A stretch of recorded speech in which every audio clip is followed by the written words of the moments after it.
সকাল নাগাদ ঢাকায় পা রাখলেন, এরপর দুপুরেই মাঠে নেমে গেলেন। বিপিএলের প্লে অফের প্রথম দিনে কাল রংপুর রাইডার্স ও খুলনা টাইগার্সের 5 ক্রিকেটার দুবাইয়ে আগের রাতে খেলে কাল দুপুরে মিরপুরের মাঠে নেমে পড়েন। তবে মাঠে নামার পর যা হবার তাই হয়েছে। নিজেদেরকে প্রমাণে পুরোপুরি ব্যর্থ এই বিদেশিরা, আর এরপরই তাদের বিরুদ্ধে এবার সরাসরি মুখ খুললেন রংপুরের সহকারী কোচ মোহাম্মদ আশরাফুল। বিস্তারিত থাকছে প্রতিবেদনের বাকি অংশে।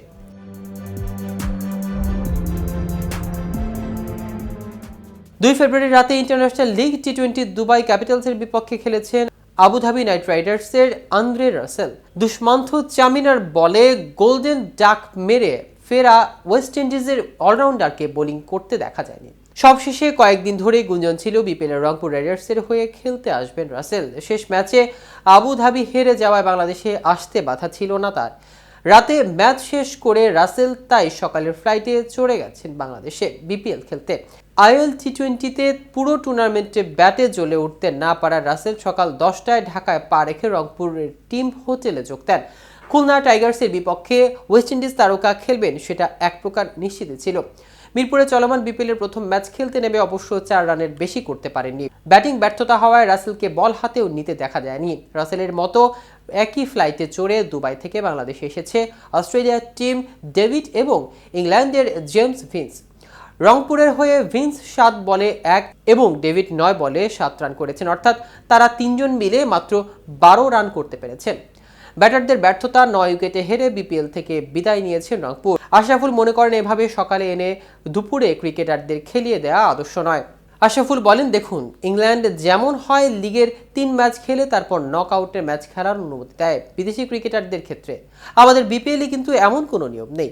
আপনি খেলার দিন সকালে নিয়ে আসলেও খেলতে পারেন, এটা তো অবশ্যই কোনো আদর্শ নয়।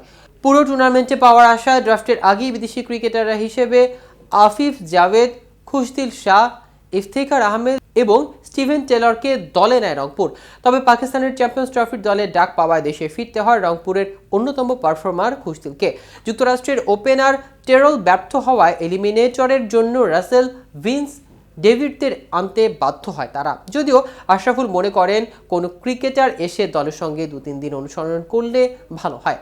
এ প্রসঙ্গে আশরাফুল বলেন, দেখুন, গত বছর রংপুরের ক্ষেত্রেও একই জিনিস হয়েছিল, শুধু বিদেশি ক্রিকেটার তারা 2 ম্যাচ পরপর পরিবর্তন করেছে। আমরা কিন্তু এবার যখন ড্রাফটে বসেছিলাম আমাদের পরিকল্পনায় ছিল এই কাজটা আমরা করব না। যারাই খেলবে ওরা যেন বেশিরভাগ ম্যাচ খেলতে পারে, সবগুলো ম্যাচ যেন খেলতে পারে। এজন্যই আমরা কিন্তু খুশদিল, ইফতিখার, আফিফ এই 3 জন সবগুলো ম্যাচই খেলেছেন। দুর্ভাগ্যজনকভাবে সে সুযোগ পেয়ে গেছে পাকিস্তান দলে। আমাদের টেলরও ছিল, দুর্ভাগ্যজনকভাবে যেভাবে জিএসএল এ খেলেছেন এখানে অতটা ভালো খেলতে পারেনি। সে কারণেই কিন্তু শেষ মুহূর্তে ম্যানেজমেন্ট চেষ্টা করেছে বড় নামগুলো আনার। এটা তো অবশ্যই আদর্শ না আমি মনে করি। অবশ্য দলের সঙ্গে যদি 2-3 দিন না থাকে তাহলে তো দলের সদস্যদের চেনাটা কঠিন হয়ে যায়। এতক্ষণ আমাদের সাথে থাকার জন্য অসংখ্য ধন্যবাদ। কেটিভি ক্রিকেটের সাথে থাকুন।